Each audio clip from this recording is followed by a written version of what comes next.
Anak-anakku, tolong bantu aku membawa kayu bakar ini. Aku sudah sangat lelah. Jangan pernah memanggilku anakmu. Putri dan Rina adalah sahabat karib di desa Aduka.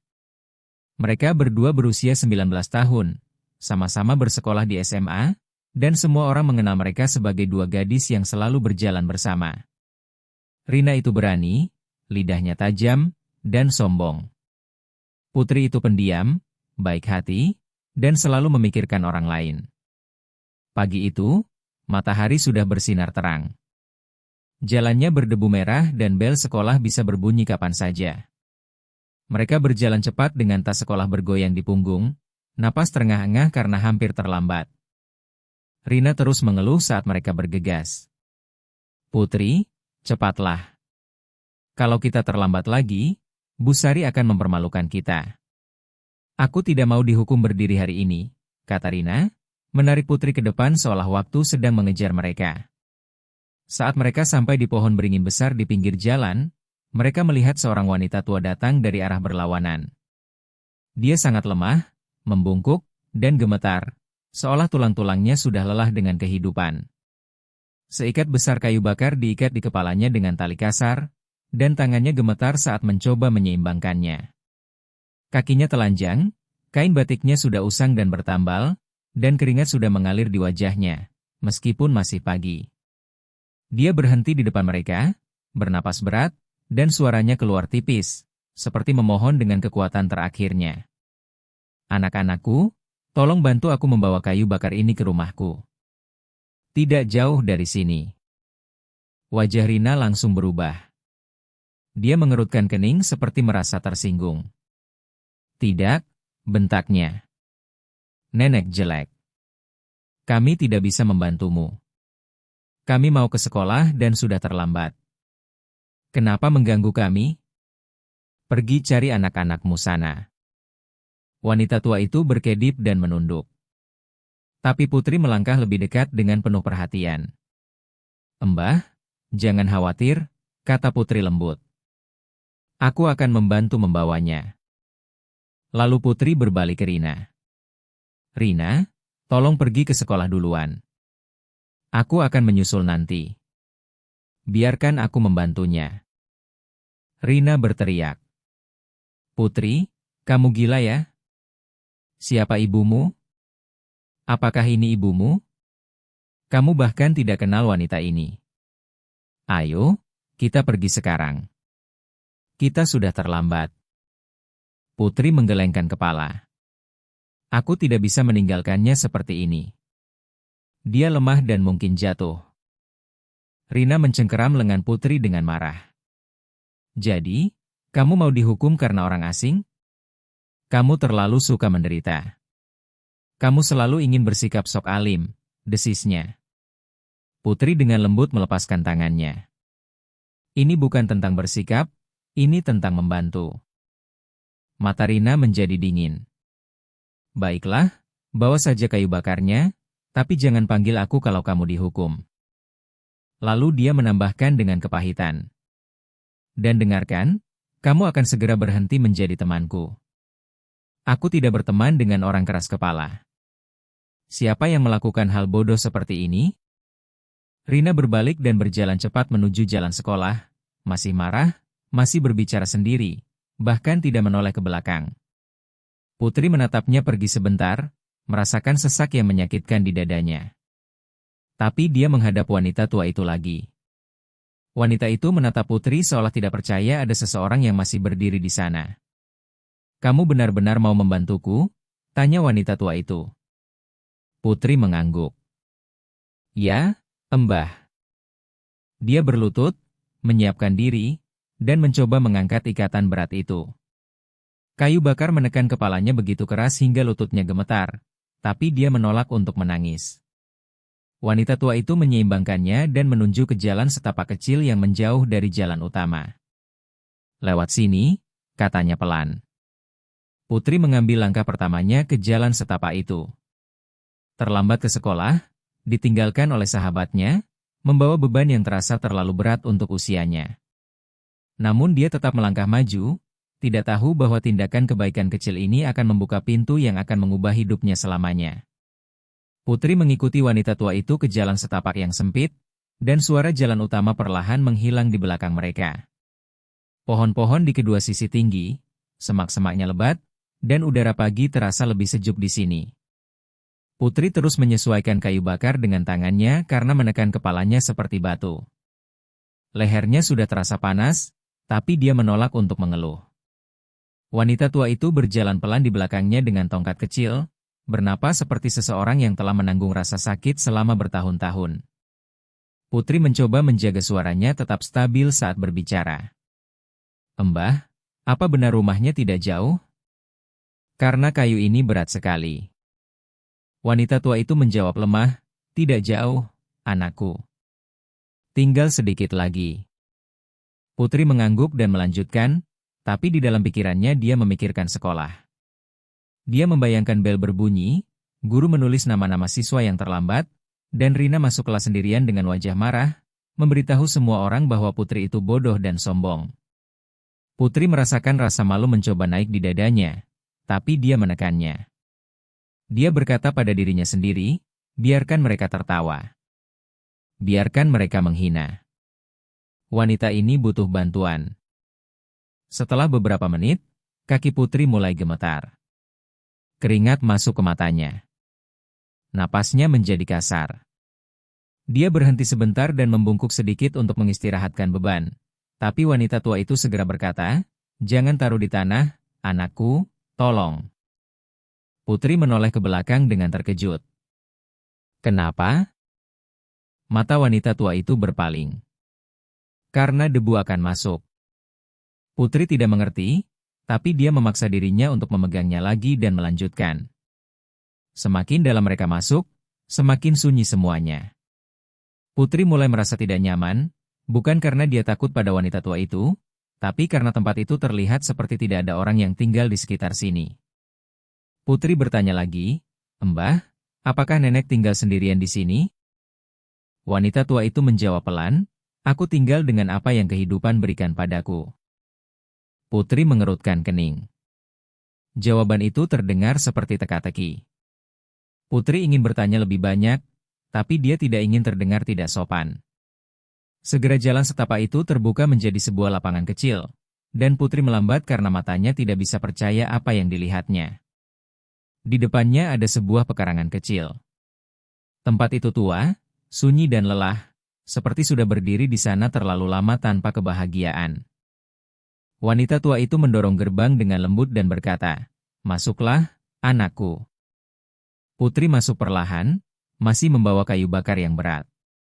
Wanita tua itu membawanya ke sisi halaman dan menunjuk ke tempat dekat gudang tua. "Taruh di sana," katanya.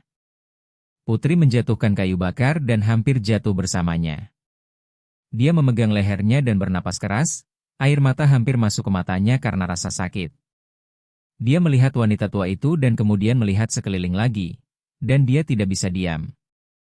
"Mbah, tempat ini kotor," kata Putri dengan khawatir.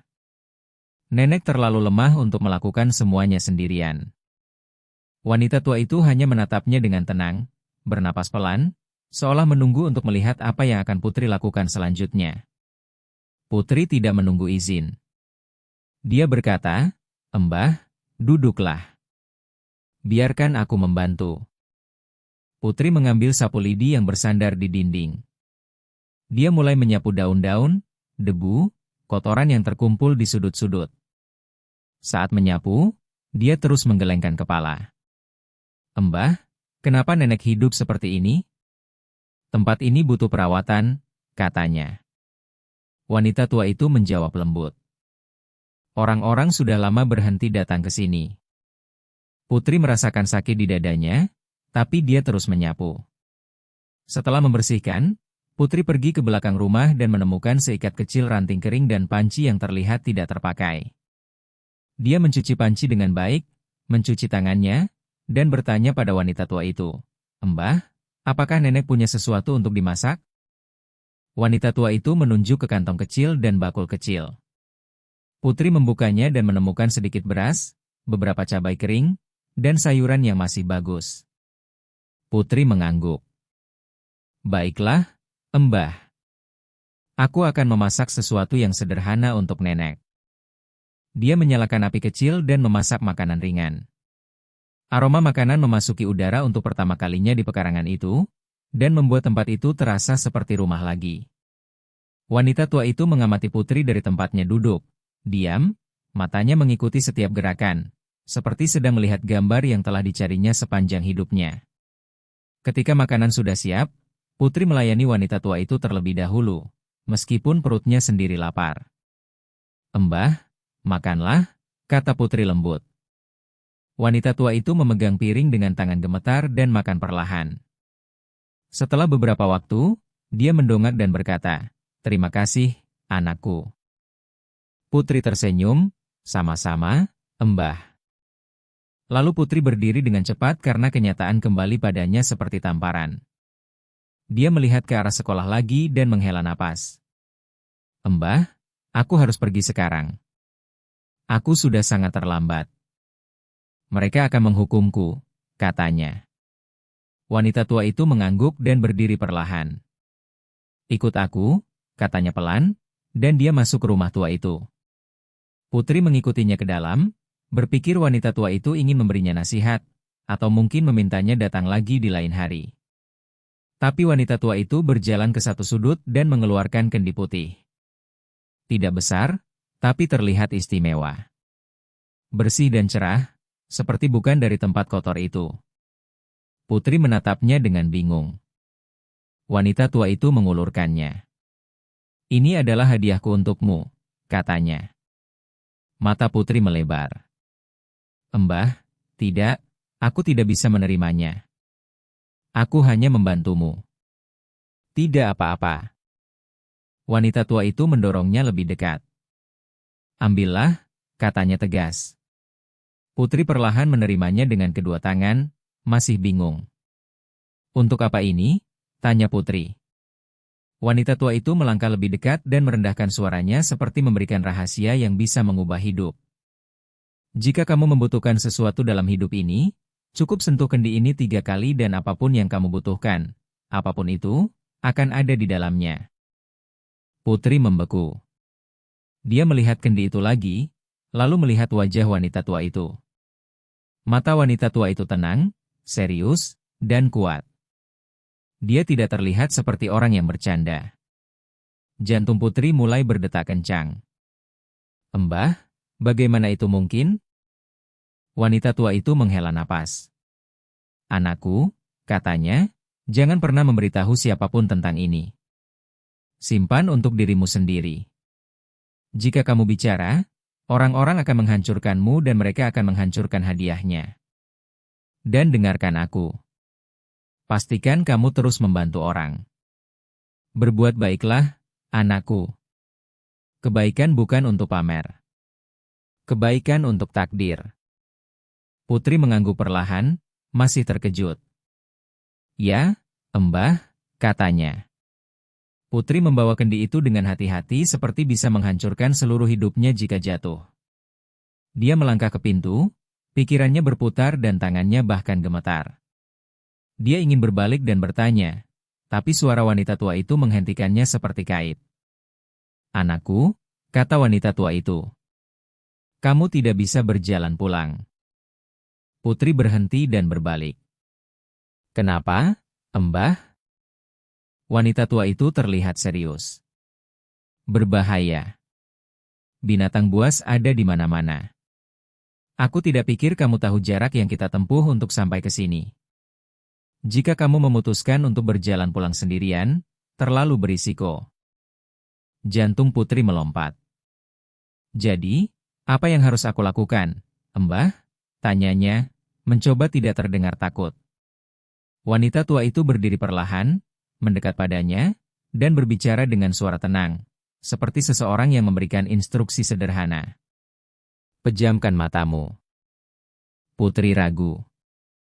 Pikirannya bingung. Semuanya tentang pagi itu sudah melampaui normal. Tapi dia patuh. Dia memegang kendi putih erat-erat di dadanya dan memejamkan mata. Hal berikutnya yang dia rasakan adalah angin sepau-sepau melewati wajahnya, seperti udara bergeser. Perutnya sedikit bergejolak, seperti ketika seseorang berdiri terlalu cepat. Itu hanya berlangsung sejenak. Lalu suara wanita tua itu datang lagi, lembut dan jelas. "Buka matamu." Putri membuka matanya dan seluruh tubuhnya membeku. Dia tidak lagi berada di pekarangan wanita tua itu. Dia berdiri di dalam kamarnya sendiri yang kecil, kamar yang sama di rumah tantenya. Mulut Putri terbuka, tapi tidak ada suara yang keluar. Dia melihat ke bawah ke tangannya. Kendi putih itu masih ada di sana. Lututnya menjadi lemah. Dia duduk perlahan di kasur seperti kakinya tidak bisa menopangnya lagi. Jantungnya berdetak seperti gendang dan matanya bergerak ke sekeliling ruangan berulang-ulang seolah dia mengharapkan dinding-dinding itu berubah. "Tidak. Tidak." "Bagaimana?" bisiknya. Dia bergegas ke jendela dan melihat keluar. Dia bisa melihat jalan desa. Dia bisa mendengar suara-suara orang. Dia bisa mendengar kehidupan normal. Seolah tempat aneh itu tidak pernah ada. Putri memegang kendi itu lebih erat. Napasnya gemetar. Lalu dia berbisik lagi, kali ini dengan ketakutan dan kejutan bersama. "Apa yang baru saja terjadi padaku?" Beberapa menit kemudian, Putri masih berdiri di tengah kamarnya. Pikirannya terus memutar ulang semuanya seperti film. Suara lemah wanita tua itu, kayu bakar yang berat, pekarangan yang kotor, menyapu, memasak, kendi putih, dan kemudian cara aneh dia membuka matanya dan menemukan dirinya kembali di kamarnya. Jantung Putri masih berdetak kencang. Dia terus bertanya pada dirinya sendiri pertanyaan yang sama berulang-ulang. Apakah itu nyata? Apakah itu mimpi? Bagaimana aku bisa kembali secepat ini? Dia mengambil langkah kecil, lalu berhenti lagi, masih bingung, masih tersesat dalam pikiran. Tiba-tiba, pintu kamarnya terbanting. Tantenya masuk dengan tergesa-gesa, marah seperti badai. Dia bahkan tidak menyapa. Kemudian wajahnya berkerut dengan jengkel. "Putri," teriaknya. "Jadi kamu tidak pergi ke sekolah?" Putri berkedip seperti kembali ke kehidupan. "Tante," dia berhasil berkata, tapi wanita itu tidak membiarkannya bicara. "Apa yang kamu lakukan di rumah ini pagi ini?" Tante terus melangkah mendekat. "Apakah kamu sekarang bertemu dengan laki-laki?" Dia memandang Putri dari atas ke bawah dengan jijik. "Apakah itu sebabnya kamu berdiri di sini seperti ini? Terlihat bingung, seperti seseorang yang baru datang dari suatu tempat?" Mulut Putri terbuka lagi. "Tidak, Tante, aku." Tapi tantenya memotongnya dengan decakan keras. "Diam," bentaknya. "Jangan pernah buka mulutmu untuk berbohong padaku. Kamu pakai seragam dan masih di rumah. Jadi, apa ini? Kamu pikir kamu sudah dewasa sekarang? Kamu mau mulai tidur sembarangan?" Mata Putri melebar karena terkejut. "Tante, aku tidak melakukan hal seperti itu," kata Putri cepat. "Aku hanya..." "Hanya apa?" bentak tantenya. "Hanya berdiri seperti kambing." Dia menggelengkan kepalanya keras. "Alhamdulillah aku belum membayar uang sekolahmu." "Alhamdulillah. Ya Allah selamatkan aku. Gadis tidak berguna ini mau mempermalukanku." Tenggorokan Putri menjadi sesak. Dia mencoba tetap tenang. "Tante, tolong. Aku hanya membantu seorang nenek tua dan aku jadi terlambat." Dan tantenya tertawa jahat. "Nenek tua?" ulangnya. "Lihat ceritanya. Setiap hari kamu punya cerita. Besok akan jadi aku membantu pemuda. Lusa akan jadi aku jatuh ke tempat tidur seseorang. Dengarkan aku, Putri. Terserah kamu, lanjutkan. Terserah kamu, rusak hidupmu. Tapi jangan bawa malu ke rumahku." Mata Putri berkaca-kaca. "Tante, aku tidak merusak hidupku," katanya lembut. "Aku mau pergi ke sekolah sekarang." Tantenya mencemooh. Sekarang ketika mereka sudah mulai pelajaran. Lihat, kamu tidak berguna. Lalu dia berbicara lebih keras seolah ingin seluruh kompleks mendengar. Kamu makan makananku, pakai bajuku, dan masih mau membuang-buang uangku di sekolah. Putri menggelengkan kepala. Tante, tolong. Tolong apa? Potong tantenya.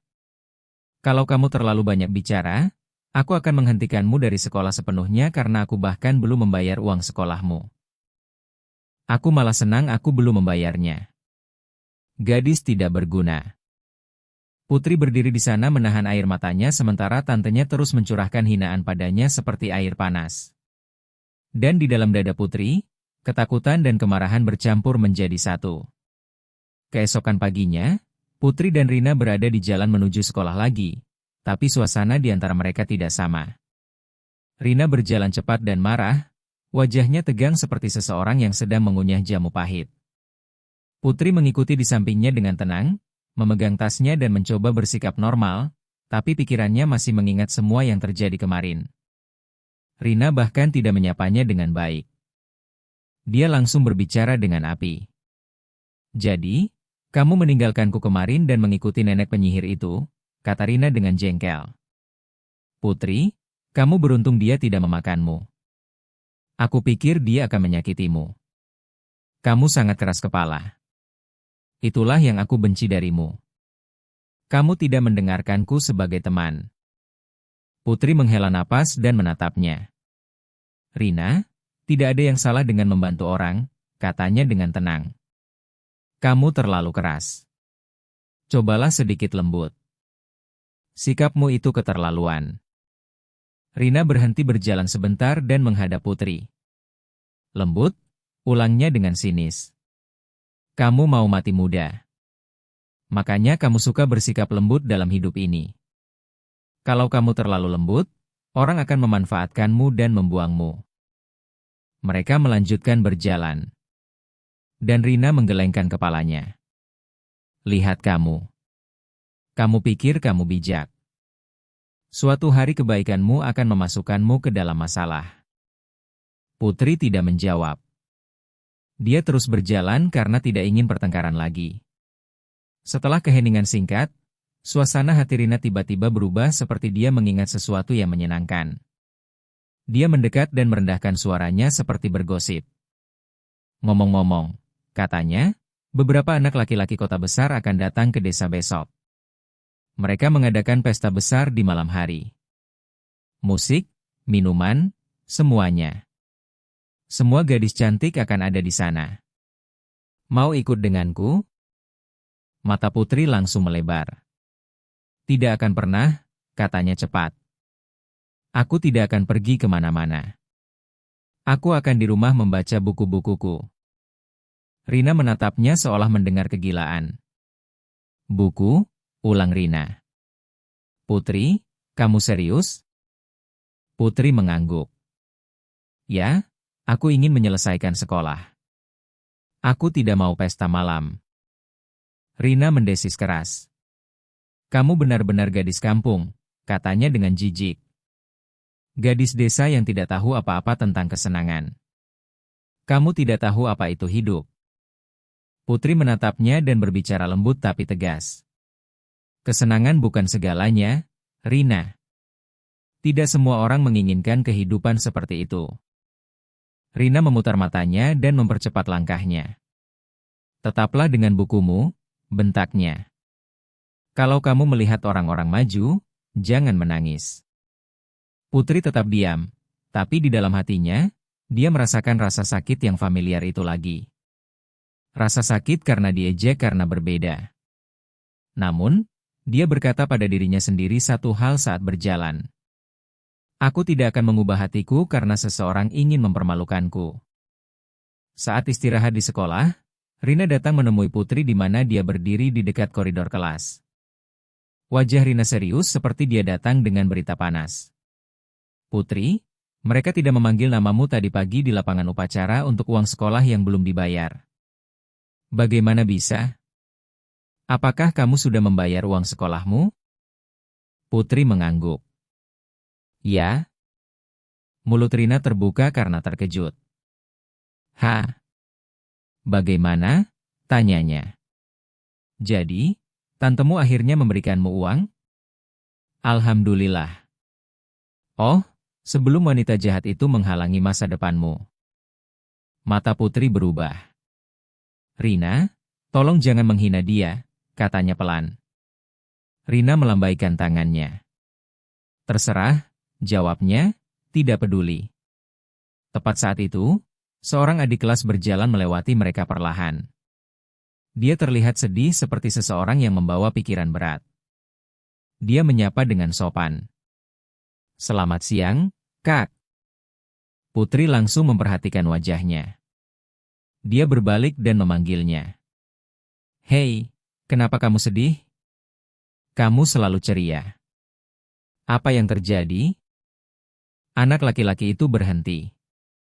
Matanya terlihat lelah. Dia ragu lalu berbicara dengan suara rendah. "Kak Putri, ibu saya sakit," katanya. "Beliau sudah di rumah sakit sejak kemarin dan saya juga belum membayar uang sekolah. Mereka bilang akan mengirim saya pulang besok." Hati Putri terasa termas. Dia bahkan tidak berpikir dua kali. Dia memegang bahunya dengan lembut dan berkata, "Jangan khawatir. Besok pagi, aku akan membayar uang sekolahmu." Mata anak laki-laki itu melebar. Putri melanjutkan, "Dan datanglah ke rumahku sore ini. Aku akan memberikanmu uang untuk biaya rumah sakit ibumu." Wajah anak laki-laki itu berubah seperti cahaya memasukinya. "Ah, terima kasih, Kak Putri," katanya dengan gembira. "Semoga Allah memberkahimu." Dia hampir membungkuk. "Terima kasih. Terima kasih." Lalu dia bergegas pergi, tersenyum untuk pertama kalinya. Begitu dia pergi, Rina melangkah lebih dekat dengan ekspresi aneh di wajahnya. "Tunggu sebentar," katanya perlahan. "Putri, apakah ada sesuatu yang tidak kamu ceritakan padaku?" Putri melihat ke arah lain. "Tidak ada sama sekali," jawabnya cepat. Mata Rina menyipit. "Hentikan omong kosong itu," kata Rina. "Apa maksudmu tidak ada? Kamu baru saja menjanjikan seseorang uang. Aku dan kamu tahu kamu miskin. Dari mana kamu akan mendapatkan uang?" Jantung Putri berdetak kencang, tapi dia menjaga wajahnya tetap tenang. "Rina, aku tidak miskin," kata Putri. "Jangan khawatir. Insya Allah, Allah akan mencukupkan." Rina tertawa. Bukan tawa bahagia, tawa mengejek. "Aku tahu. Kamu tidur dengan laki-laki di desa ini. Dari situlah uangnya berasal. Aku pikir aku yang buruk, tapi kamu lebih buruk. Kamu melakukannya secara diam-diam." Mata Putri melebar karena terkejut. "Rina, bagaimana kamu bisa mengatakan itu?" Rina mengerutkan kening. "Kalau begitu jelaskan," tantangnya. "Bagaimana kamu membayar uang sekolahmu? Bagaimana kamu menjanjikan uang rumah sakit? Jangan bilang padaku Allah akan mencukupkan seperti anak kecil." "Putri, aku mengenalmu." Putri menelan ludah dengan susah payah. Dia ingin memberitahu Rina yang sebenarnya, tapi peringatan wanita tua itu berkilat di pikirannya seperti api. Jangan pernah memberitahu siapapun. Simpan untuk dirimu sendiri. Putri memaksa dirinya untuk bernapas dan berkata, "Rina, aku tidak tidur dengan siapapun. Tolong berhenti berbicara seperti ini." Rina menggelengkan kepalanya perlahan. "Terserah kamu mau bohong," katanya. "Tapi aku akan mengawasimu karena ada sesuatu yang terjadi." Putri menatap sahabatnya dan merasakan sesuatu yang menyakitkan dan dalam. Rina sama sekali tidak mempercayainya. Setelah pulang sekolah, Putri berjalan pulang dengan tenang, seperti tidak ada yang terjadi. Ketika dia sampai di rumah, dia masuk ke kamar kecilnya dan mengunci pintu dengan lembut. Dia berdiri di sana sejenak, bernapas perlahan. Lalu dia mengingat kendi putih itu. Tangannya sedikit gemetar saat dia mengeluarkan kendi itu dan meletakkannya di lantai. Putri menatapnya seperti sedang berbicara dengan makhluk hidup. Dia membungkuk, menyentuhnya 3 kali, dan berbisik, "Tolong, kendiku yang tersayang, aku butuh uang." Segera, kendi itu menghasilkan uang. Mata Putri melebar.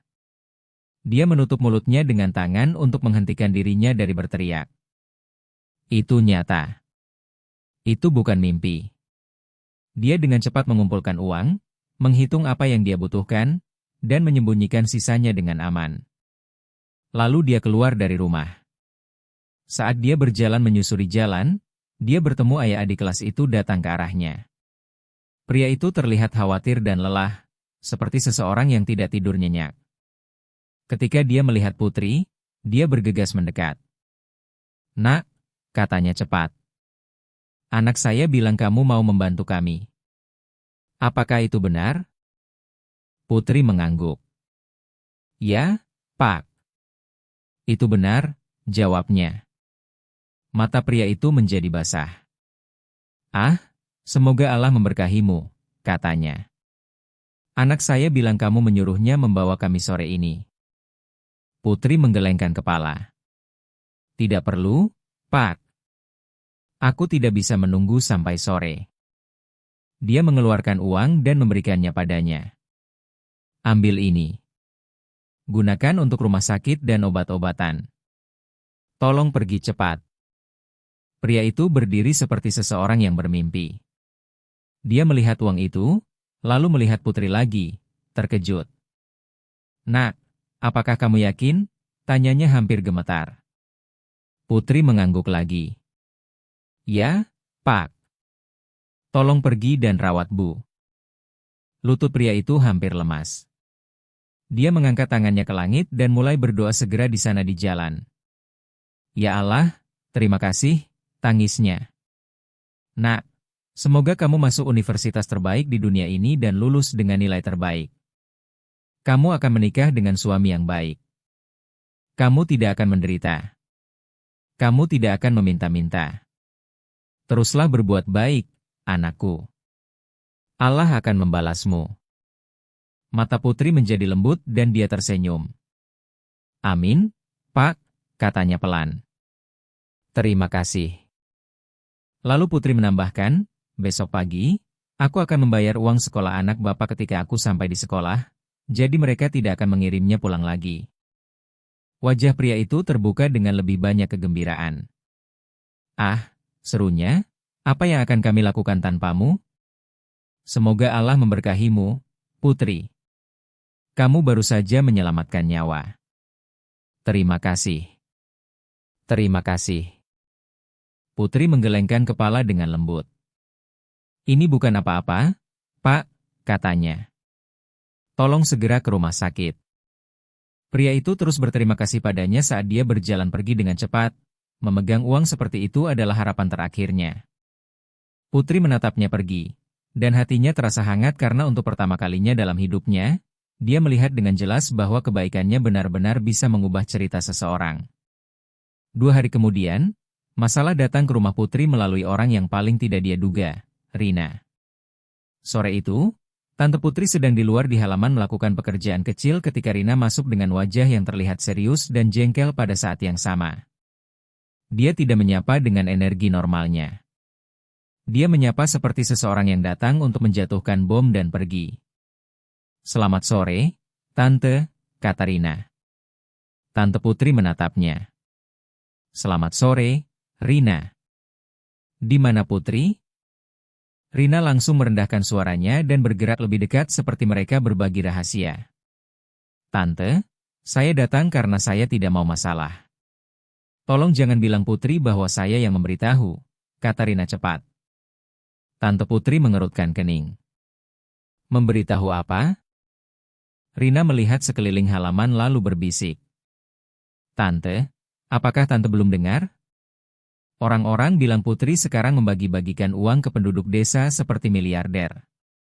Uang untuk uang sekolah, uang untuk rumah sakit, uang untuk makanan. Semua orang membicarakannya." Tante Putri membeku. "Putri membagi-bagikan uang," ulangnya perlahan. Rina mengangguk. Ya, Tante. Dan orang-orang bilang dia tidur dengan laki-laki desa. Dari situlah uangnya berasal. Dia keras kepala, tambah Rina, bersikap seperti dia kecewa. Mata Tante Putri menjadi merah, seluruh wajahnya berubah. Jadi Putri punya uang dan kita menderita di rumah ini. Rina mengangkat bahu. Saya tidak tahu, Tante. Saya hanya tahu apa yang orang-orang katakan. Dan saya tidak suka aib. Saya tidak mau mereka bilang saya berteman dengan gadis buruk. Makanya saya berhenti bergaul dengannya. Tangan Tante Putri gemetar. Ah, jadi dia sudah menyembunyikan uang dariku, teriaknya. Rina cepat mengangkat tangannya. Tante, tolong. Oh, jangan sebut nama saya. Saya tidak memberitahu apa-apa. Saya hanya datang sebagai teman, kata Rina, sudah mundur. Tante Putri sudah mendidih. Teman memang, bentaknya. Pergi. Pergi dari halamanku. Rina berbalik dan bergegas keluar segera seperti dia sudah menyelesaikan misinya. Tante Putri berdiri di sana bernapas keras, mondar-mandir di halaman seperti seseorang yang kepalanya terbakar. Jadi gadis ini punya uang dan dia bersikap seperti orang kaya di luar. Dia terus berkata, Aku di sini berjuang dan dia menyembunyikan uang. Allah tidak akan mengampuninya. Tepat saat itu Putri masuk ke halaman tidak tahu bahwa hidupnya akan terbalik. Sebelum dia bisa menyapa, tantenya bergegas ke arahnya seperti singa. Putri, teriaknya. Jadi kamu sekarang membagi-bagikan uang di desa ini seperti miliarder. Putri berhenti mendadak. Tante, apa yang tante katakan? Mata tantenya penuh dengan kemarahan dan malu. Jangan tanya aku apa-apa, teriaknya. Dari mana kamu mendapatkan uang? Dari mana? Mereka bilang kamu membayar tagihan rumah sakit orang, membayar uang sekolah. Apakah kamu tidur dengan laki-laki di desa ini? Jantung Putri melompat. Tante, aku tidak tidur dengan siapapun, kata Putri cepat. Tantenya tertawa dengan tawa pahit. Kalau begitu dari mana uangnya berasal? Tuntutnya. Jawab aku. Putri membuka mulutnya, tapi tidak ada kata-kata yang keluar karena dia mengingat peringatan wanita tua itu dengan jelas. Jangan beritahu siapapun. Diamnya Putri membuat tantenya semakin marah. Jadi, kamu akan menyembunyikan uang dariku. Kamu mau makan uang sendirian sementara kita menderita? Putri memegang tangan tantenya dengan lembut. Tante, tolong. Tapi tantenya mendorongnya menjauh. Tolong apa? Teriaknya. Gadis tidak berguna. Kamu akan mempermalukanku di desa ini. Beberapa hari kemudian, Putri dan Rina berjalan perlahan di jalan desa, hanya berjalan-jalan seperti orang yang punya waktu. Rina berbicara seperti semuanya normal, tapi Putri masih bisa merasakan kepahitan di dalam dirinya. Saat mereka berjalan, seorang wanita tua dari tetangga muncul dari samping, terlihat lemah dan lelah.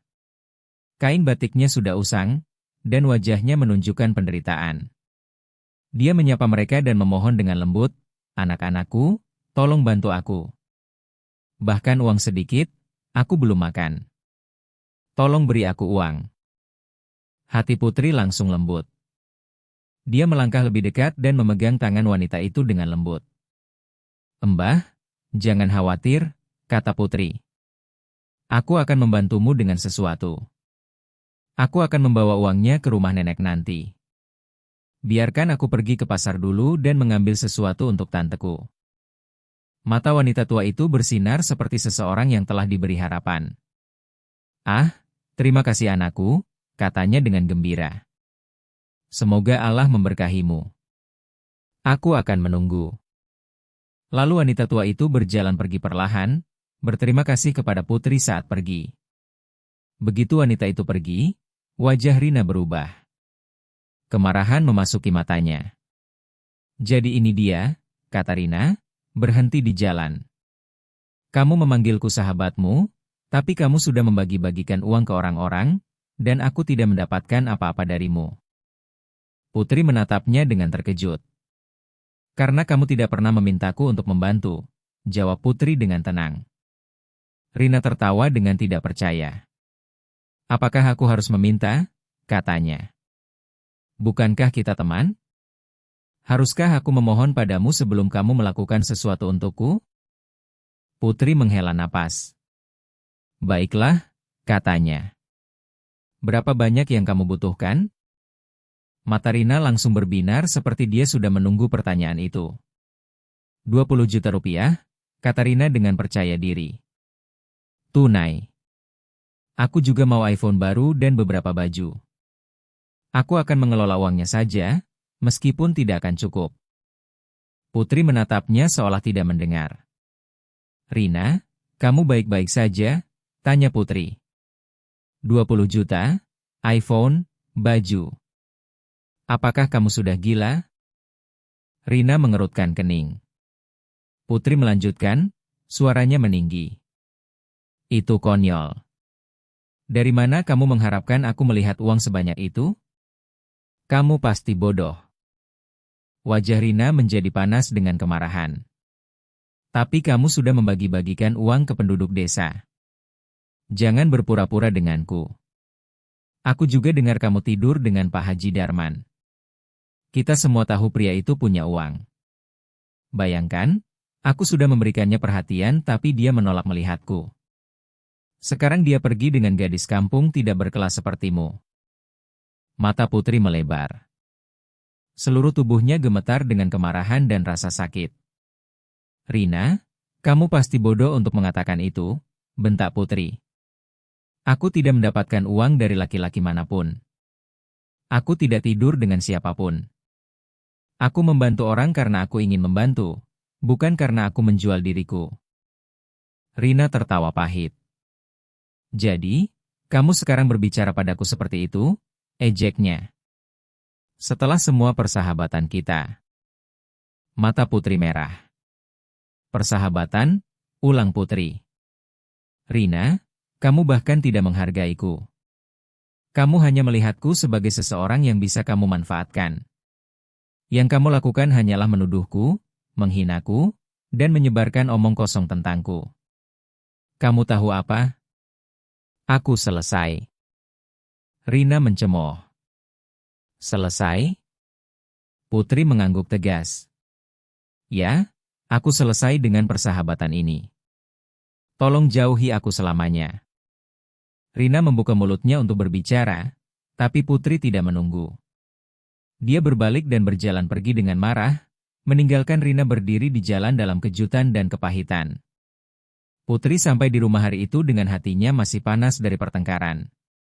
Dia masuk ke halaman dengan tenang, tapi tantenya sudah menunggu seperti seseorang yang mencari masalah. Begitu Putri masuk, tantenya mulai berteriak. Jadi kamu sekarang kaya, membagi-bagikan uang, katanya dengan marah. Kamu berjalan ke sana kemari seperti orang kaya. Namun kamu tidak berkontribusi apa-apa di rumah ini. Putri, dengarkan aku baik-baik. Segera aku akan mengusirmu dari rumahku. Kamu akan pergi dan bertahan hidup sendiri karena kamu suka melakukan sesuatu dengan caramu sendiri. Putri mencoba berbicara tapi tantenya tidak mengizinkannya. Jangan beri aku cerita, bentaknya. Aku lelah denganmu. Aku lelah dengan kehidupan rahasiamu. Kamu pikir aku bodoh? Suatu hari kamu akan menghilang begitu saja dan membawa aib. Ingat kata-kataku. Kamu akan meninggalkan rumah ini segera. Putri pergi ke kamarnya dan duduk, bernapas keras, matanya penuh air mata. Dia merasa terjebak. Dia merasa sendirian. Dia telah kehilangan Rina. Dia bertengkar dengan tantenya. Dan desa sudah membicarakannya. Seminggu kemudian, pada malam yang tenang, seseorang mengetuk pintu Putri. Ketika Putri membukanya, dia melihat Rina berdiri di sana dengan senyum kecil dan sebotol minuman di tangannya. Putri, kata Rina lembut. Aku minta maaf. Wajah Putri tetap keras. Rina melangkah lebih dekat. Tolong, sahabatku, mohonnya. Aku marah. Aku terlalu banyak bicara. Aku merindukanmu.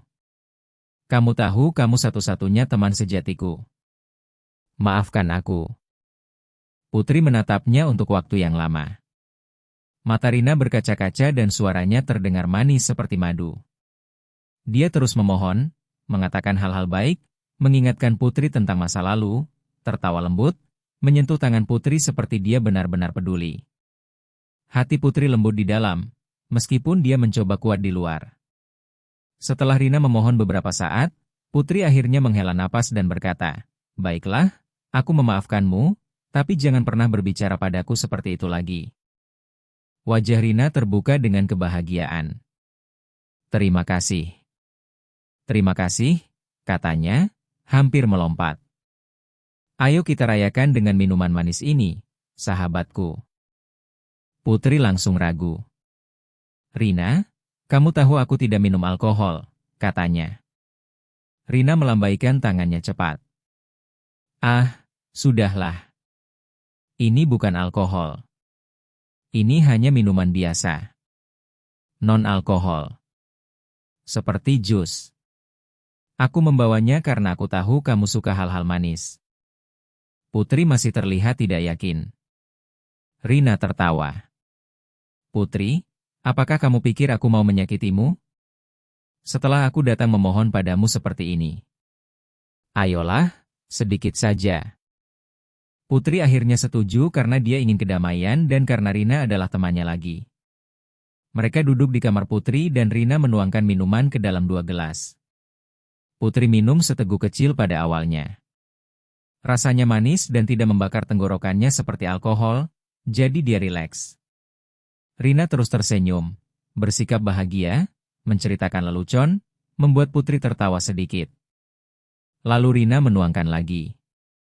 "Minum lebih banyak," katanya. "Hari ini perayaan. Jangan pelit pada dirimu sendiri." Putri menggelengkan kepala. "Tidak apa-apa," desak Rina. "Sedikit lagi saja." Putri minum lagi. Setelah beberapa waktu, kepala Putri mulai terasa ringan. Matanya mulai berkedip perlahan. Tubuhnya terasa hangat. Dia tertawa pada hal-hal yang bahkan tidak lucu. Saat itulah Rina mendekat dengan wajah serius. "Putri," katanya lembut. "Tolong ceritakan padaku yang sebenarnya. Dari mana kamu mendapatkan uang?" Putri tersenyum bodoh dan melambaikan tangannya. "Dari Allah," katanya. Rina mengerutkan kening. "Berhenti bicara begitu. Allah mana yang akan menjatuhkan uang ke tanganmu seperti itu? Ceritakan padaku. Aku sahabatmu." Kepala Putri bergoyang. "Allah?" ulangnya lagi, tertawa. Mata Rina menjadi tajam. Dia menuangkan lebih banyak ke dalam gelas Putri. "Minum," katanya lembut. "Mungkin kamu akan merasa lebih baik." Putri minum lebih banyak. Lidah Putri menjadi longgar. Matanya menjadi berat. Dia mulai berbicara sembarangan. Rina bergerak lebih dekat, suaranya seperti selimut lembut. "Putri, hari itu kamu mengikuti nenek tua dengan kayu bakar. Apa yang terjadi?" Wajah Putri berubah seperti dia mengingat sesuatu. Dia terkikik dan berbisik. "Nenek tua, dia memberiku kendi." Jantung Rina melompat. "Kendi?" tanyanya, mencoba tetap tenang. "Kendi macam apa?" Putri tertawa lagi. "Kendi putih. Kalau kamu menyentuhnya 3 kali, uang akan keluar." Mata Rina melebar dengan keserakahan, tapi dia berpura-pura terkejut untuk Putri. "Ah, di mana kendinya?" tanyanya lembut. Putri menunjuk dengan malas. "Di bawah tempat tidurku." Rina langsung berdiri, berusaha tidak terlihat terlalu cepat. Kepala Putri jatuh ke samping seolah dia tertidur. Rina dengan cepat membungkuk, mengangkat penutup tempat tidur, dan melihatnya. Kendi putih itu. Napasnya tertahan. Dia meraihnya dengan cepat, memegangnya erat, dan melihat Putri untuk terakhir kalinya. Putri sudah setengah tertidur, tidak tahu apa-apa. Rina berbalik, bergegas keluar dari kamar, dan menghilang dengan kendi itu. Putri bangun pagi itu dengan kepala berat dan pikiran bingung. Dia hanya mengingat dua hal dengan jelas. Rina datang untuk meminta maaf dan Rina membawa minuman. Setelah itu, semua dalam ingatannya kosong, seperti seseorang menghapusnya bersih. Putri duduk di kasurnya untuk sementara waktu mencoba memaksa otaknya untuk mengingat, tapi tidak ada yang datang. Dia merasa marah, bukan karena Rina meminta maaf, tapi karena Putri tahu ada sesuatu yang salah. Dia tidak bisa menjelaskannya, tapi jiwanya tidak merasa tenang. Apa yang dia lakukan padaku? Bisik Putri pada dirinya sendiri. Kenapa aku tidak bisa mengingat? Dia berdiri dengan cepat dan memutuskan dia akan langsung pergi ke rumah Rina untuk bertanya apa yang terjadi tadi malam. Dia berkata pada dirinya sendiri, kalau Rina benar-benar temanku, dia akan menjelaskan. Aku tidak akan terus menebak. Putri melangkah keluar dan mulai berjalan menuju rumah Rina. Wajahnya serius dan hatinya panas. Di jalan, dia bertemu orang-orang yang menyapanya, tapi dia hampir tidak merespons. Dia terlalu fokus. Saat dia berjalan, dia tiba-tiba melihat wanita tua itu lagi. Wanita tua yang sama dari hari kayu bakar datang ke arahnya perlahan dengan tongkatnya. Langkah Putri melambat karena terkejut. "Mbah," kata Putri, memaksakan senyum kecil. "Aku senang bertemu denganmu." "Nenek mau kemana?" Wanita tua itu menatap Putri, dan matanya menjadi dalam, seperti dia sudah tahu apa yang ada di hati Putri. "Anakku," kata wanita itu pelan. "Ada masalah." Putri mengerutkan kening. "Masalah? Masalah apa, Mbah?" Wanita tua itu bergerak lebih dekat dan merendahkan suaranya. "Temanmu itu, Rina? Dia sudah mencuri kendimu." Putri membeku di jalan. Seluruh tubuhnya menjadi dingin. "Apa?" bisiknya. "Mbah, apa yang nenek katakan?" Wanita tua itu mengangguk perlahan. "Aku memberitahumu sebelum kamu pergi dan membuang waktumu," katanya. "Kamu sedang dalam perjalanan ke rumahnya sekarang, berpikir kamu akan bertanya apa yang terjadi kemarin, tapi dengarkan aku. Kalau kamu pulang sekarang, kamu akan menemukan kendi itu sudah tidak ada lagi." Rina mengambilnya. Mulut Putri terbuka, tapi tidak ada kata-kata yang keluar. Matanya melebar karena terkejut. Untuk sesaat, dia hanya berdiri di sana bernapas keras seperti jalan desa telah berubah menjadi mimpi. Putri menggelengkan kepalanya perlahan. "Tidak, tidak, Mbah. Tidak mungkin Rina. Rina sahabatku." Wajah wanita tua itu tetap tenang. "Temanmu itu jahat," jawabnya. "Kamu mau percaya dia sudah dalam perjalanan ke kota? Jangan repot-repot pergi ke rumahnya. Kamu tidak akan menemukannya." Lutut Putri menjadi lemah. "Kota?" ulangnya. "Jadi dia merencanakannya." Wanita tua itu mengangguk. Mata Putri langsung dipenuhi air mata. Dia melihat wanita tua itu seperti anak yang baru kehilangan segalanya. "Mbah, apa yang harus aku lakukan?" tanyanya, gemetar. "Aku sangat menyesal untuk semuanya. Aku seharusnya tidak menerima permintaan maafnya. Aku tidak tahu dia sejahat ini. Tolong maafkan aku." Wanita tua itu dengan lembut memegang tangan Putri. "Aku tidak menyalahkanmu, anakku. Kamu orang baik. Kamu mempercayai seseorang yang kamu sayangi. Itu bukan dosamu." Putri terisak, air mata mengalir. "Tapi Mbah, aku mengecewakanmu. Aku kehilangan apa yang nenek berikan padaku." Mata wanita tua itu terlihat kuat. "Jangan khawatir. Karma akan segera berurusan dengannya. Kejahatan tidak berlari selamanya. Kejahatan selalu bertemu dengan penghakimannya." Putri mengangguk perlahan, menangis seolah hatinya sedang diperas. Dia berbalik, bahkan tidak tahu bagaimana kakinya membawanya. Dia hanya berjalan pulang dengan air mata di wajahnya karena sekarang dia sudah tahu kebenaran. Bahkan sebelum dia memeriksa, sahabatnya telah mengkhianatinya. Rina sampai di kota hari itu dengan jantung berdetak seperti gendang. Dia bahkan tidak pergi ke rumah teman manapun dulu. Dia masuk ke kamar kecil murah yang dia bayar di dekat jalan yang bising dan mengunci pintu dengan cepat seperti seseorang yang menyembunyikan emas curian. Dia mengeluarkan kendi putih dan meletakkannya di lantai, menatapnya dengan mata lapar. Jadi itu benar, bisiknya dengan senyum. Dia menyentuh kendi itu 3 kali dan berkata, "Oh, kendi manisku, tolong berikan aku 100 juta rupiah." Segera, tumpukan uang muncul di dalam kendi. Rina berteriak dan menutup mulutnya dengan cepat agar orang di luar tidak mendengar. Dia mulai tertawa, gemetar, dan menangis pada saat yang sama. "Ya, aku kaya," bisiknya keras. "Uang.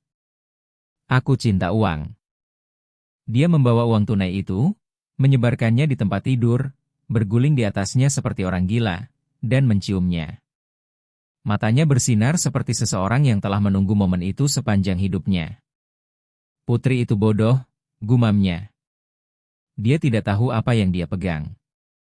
"Sekarang itu milikku." Hari itu juga, Rina masuk ke salah satu butik mahal di kota. Dia membeli rambut baru, wig baru, bulu mata palsu baru, parfum mahal, sepatu yang berkilau seperti cermin, dan gaun-gaun yang memeluk tubuhnya seperti dia lahir di kota. Dia masuk ke toko HP dan menunjuk seperti bos. "Berikan aku iPhone terbaru," katanya, melemparkan uang ke meja seperti itu kertas. Orang-orang mulai tersenyum padanya, memanggilnya Bu, memperlakukannya seperti orang kaya. Perhatian manis itu langsung masuk ke kepala Rina. Dia mulai merasa seperti dia di atas semua orang. Menjelang malam, dia masuk ke salon kecantikan besar dan mengerjakan kukunya, alisnya, semuanya. Dia terus memeriksa dirinya di cermin, tersenyum.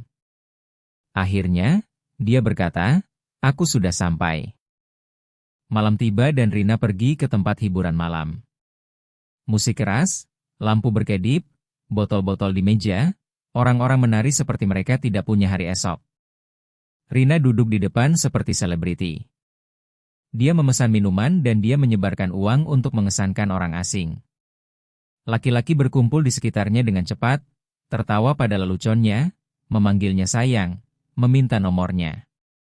Rina menikmatinya seperti orang lapar yang makan untuk pertama kalinya. Dia menari, berteriak, dan memposting foto-foto seperti dia menjalani hidup terbaiknya. Di pikirannya, dia tidak mencuri apa-apa. Dia bilang pada dirinya sendiri itu takdir. Dia bilang pada dirinya sendiri Putri terlalu lambat dan terlalu suci. Hidup adalah untuk orang pintar. Dia tertawa. Keesokan harinya, Rina bangun dan menyadari kebenaran yang dia tolak untuk akui. 100 juta rupiah sudah habis. Dia telah menghabiskan seperti seseorang yang ingin membuktikan sesuatu kepada seluruh dunia. Belanja, tempat hiburan malam, minuman, penginapan, rambut, kuku, HP baru, memberikan uang kepada orang asing hanya untuk mendengar Bu. Ketika dia memeriksa tasnya dan menghitung apa yang tersisa, hatinya termas dengan ketakutan dan keserakahan. Alih-alih belajar, dia menjadi lebih lapar. "Tidak cukup," gumamnya. "Aku butuh lebih." Dia mengeluarkan kendi putih, tersenyum manis padanya seperti itu pacarnya dan menyentuhnya 3 kali. "Oh, kendi manisku," katanya lembut. "Tolong berikan aku lebih banyak uang." "Uang yang banyak." Dia menunggu, sudah tersenyum, membayangkan dirinya membeli mobil dan menyewa apartemen besar. Tapi kali ini, ruangan menjadi aneh dingin. Kendi itu bergetar sedikit, lalu menghilang di depan matanya seperti asap. Senyum Rina langsung mati. "Ah!" teriaknya. "Kendiku." Sebelum dia bisa bergerak, udara di ruangan berubah, dan 2 makhluk gaib tiba-tiba muncul seolah mereka keluar dari tanah. Tubuh mereka tertutup, wajah mereka tersembunyi, dan kehadiran mereka memenuhi ruangan dengan ketakutan. Kaki Rina menjadi lemah. Dia mencoba berlari, tapi tubuhnya menolak untuk patuh. Makhluk gaib itu bergerak cepat dan mulai memukulnya. Bukan dengan darah atau sesuatu yang berantakan, tapi dengan pukulan berat yang membuatnya menangis dan memohon. Rina berteriak, "Tolong! Tolong aku!" Tapi tidak ada yang datang, dan dinding menelan suaranya. Saat dia menangis dan memohon, satu makhluk gaib berbicara dengan suara dalam dan marah yang terdengar seperti guntur di dalam gendang. "Manusia serakah," katanya. "Jiwa jahat. Kamu mencuri apa yang bukan milikmu. Kamu menggunakan persahabatan sebagai jebakan. Sekarang dengarkan baik-baik. Pergi ke desa sekarang. Pergi dan minta maaf kepada temanmu. Pergi dan kembalikan apa yang kamu curi." Rina gemetar hebat, menangis sampai wajahnya basah. "Tolong. Tolong jangan bunuh aku," mohonnya. "Aku minta maaf. Aku sangat menyesal. Maafkan aku. Aku akan kembali. Aku akan minta maaf. Aku akan melakukan apa saja." Makhluk gaib itu melangkah lebih dekat dan memperingatkannya.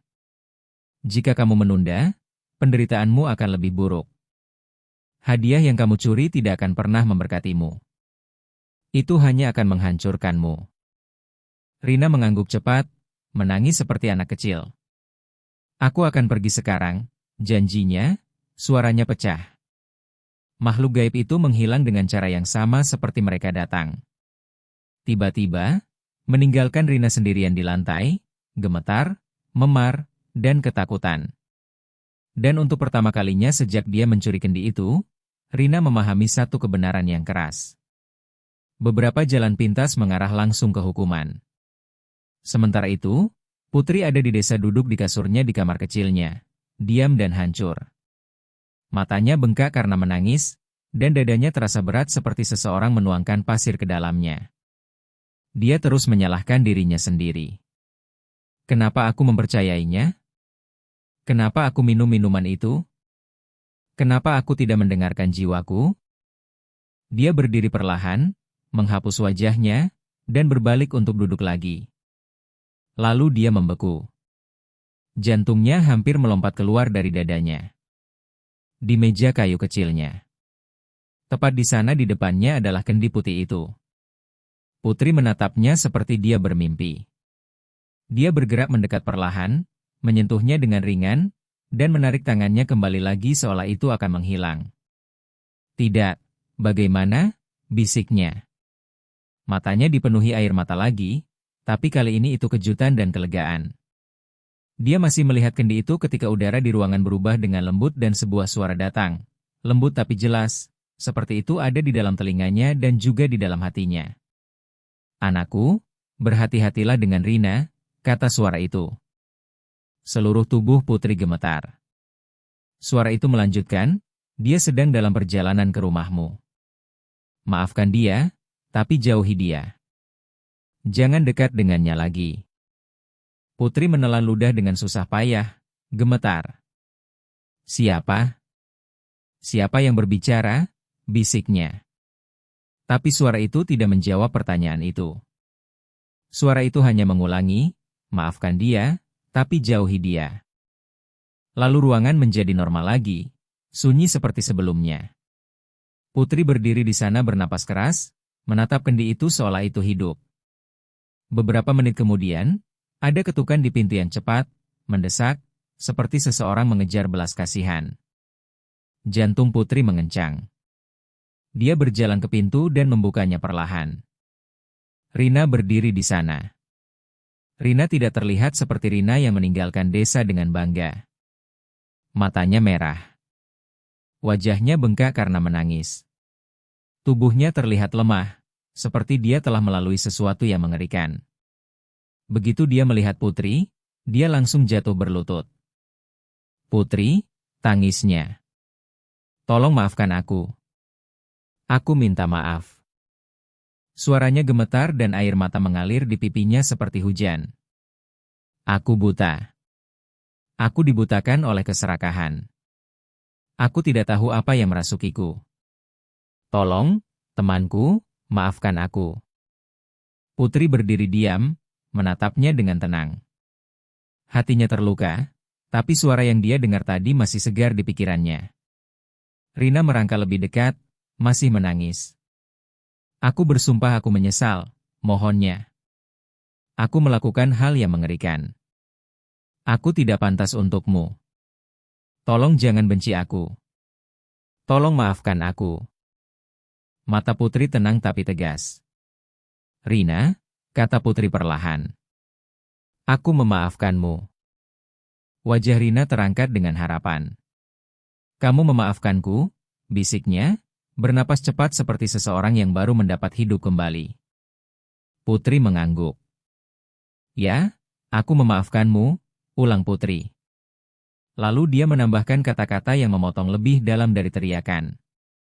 Tapi kita tidak bisa pernah berteman lagi. Mulut Rina terbuka karena terkejut. Putri, tolong, tangisnya. Putri menggelengkan kepala. Tidak, katanya tegas. Aku mendoakan kamu sukses. Aku berdoa kamu berubah.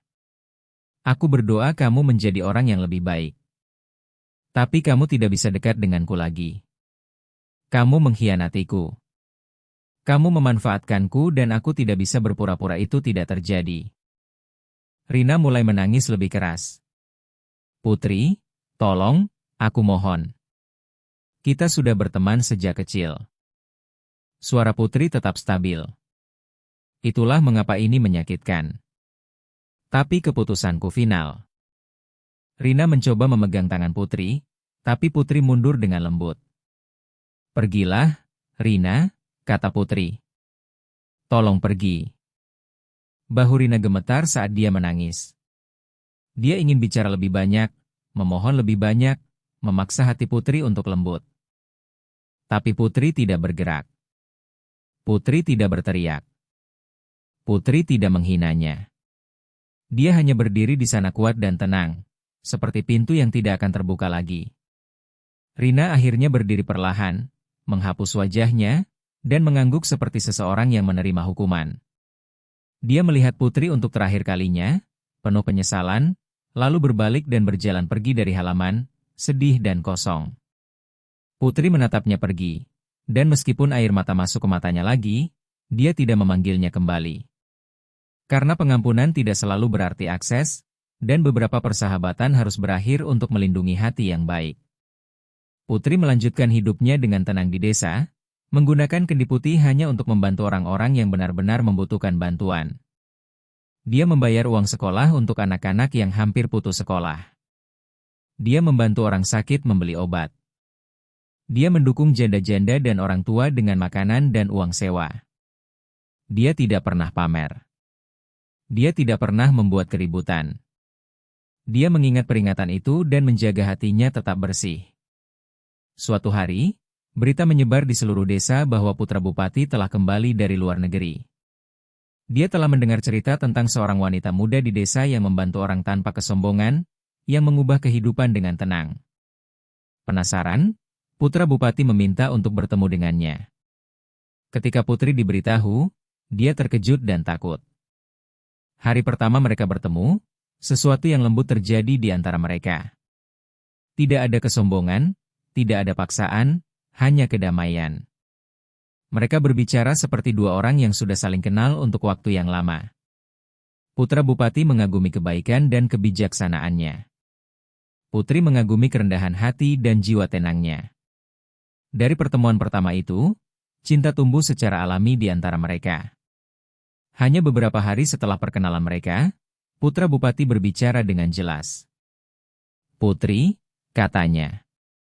Aku sudah melihat banyak wanita, tapi aku tidak pernah melihat hati seperti milikmu. Maukah kamu menikah denganku? Mata Putri dipenuhi air mata. Bukan air mata ketakutan, tapi rasa syukur. Dia mengangguk dengan senyum.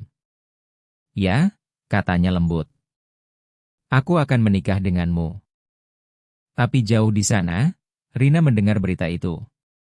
Begitu dia mendengar bahwa Putri akan menikah dengan putra bupati, kemarahan memasuki dirinya seperti racun. "Putri lagi?" teriaknya. Dia selalu mendapatkan hal-hal terbaik. "Siapa sih dia?" "Putra bupati itu milikku." Hatinya terbakar dengan kecemburuan. Dia mengambil uang. Dia mengambil rasa hormat. Sekarang dia mau mengambil laki-lakiku juga. Mata Rina menjadi gelap. Aku tidak bisa menonton dia menikahinya. Putra bupati seharusnya milikku. Dibutakan oleh kebencian, dia pergi ke dukun jauh di dalam hutan. Dia menceritakan semuanya dan menuntut santet untuk membunuh Putri. Pria itu menatapnya dengan hati-hati dan berkata, "Jalan ini berbahaya. Jika kamu mengambil jimat ini, jangan menoleh ke belakang. Bahkan jika seseorang memanggil namamu, jangan berbalik. Jika kamu melakukannya, hidupmu akan berubah selamanya." Rina mengangguk cepat. "Aku tidak akan menoleh ke belakang," katanya. "Berikan saja padaku." Pria itu memberikannya jimat, dan Rina pergi dengan hatinya penuh kegelapan. Saat dia berjalan melalui jalan hutan, ketakutan dan kegembiraan bercampur di dalam dirinya. Tiba-tiba, dia mendengar suara laki-laki di belakangnya. "Rina, apa kabar hari ini?" Jantungnya melompat, tapi dia mengingat peringatan itu. Dia tidak menoleh ke belakang. Dia terus berjalan. Lalu suara itu datang lagi, lebih lembut, lebih manis. "Ini aku, ratuku," kata suara itu. "Ini putra bupati, putra bupatimu, laki-laki yang kamu inginkan." Jantung Rina meledak dengan harapan dan keinginan. "Putra bupati?" pikirnya. Melupakan peringatan, melupakan segalanya, dia berbalik. Begitu dia melakukannya, matanya berubah. Dia berteriak. Pikirannya pecah seperti kaca. Rina berlari liar, berteriak dan tertawa pada saat yang sama. Dia berlari langsung ke pendopo kabupaten, menerobos masuk ke hadapan bupati, dan jatuh ke tanah menangis. Dia mengaku semuanya. Bagaimana dia berencana mengambil tempat Putri. Bagaimana dia pergi mencari santet untuk membunuhnya. Itu keserakahan. Itu setan.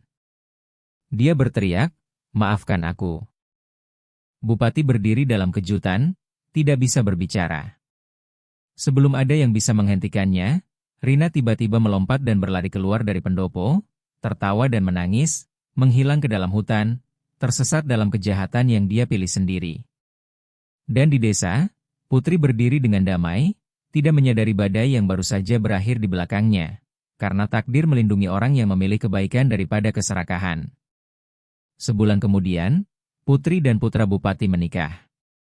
Putri mengenakan kebaya dan kain batik yang indah, tapi yang membuatnya paling bersinar adalah senyumnya.